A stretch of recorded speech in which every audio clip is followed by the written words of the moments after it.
Haykırıyorum öylesine şiddetli, gözlerimde sağanak hem nasıl, ellerimde bir kopukluk, uyuşukluk.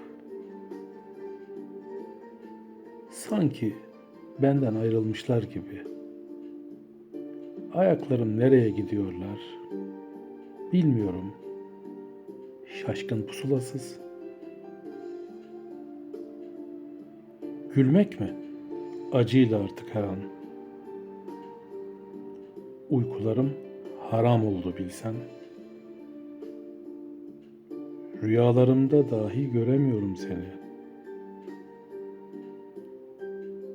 Bu ateş topu felaket acılar.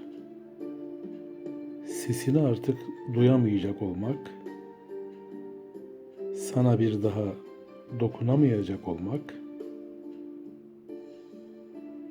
seni bir daha öpemeyecek olmak,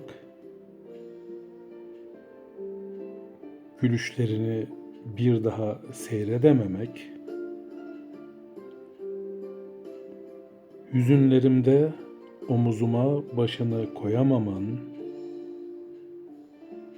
sevinçlerindeki çocuksu coşkuların, tatlı sataşmaların yok artık. Beni kim anlayabilecek ölümsüzüm?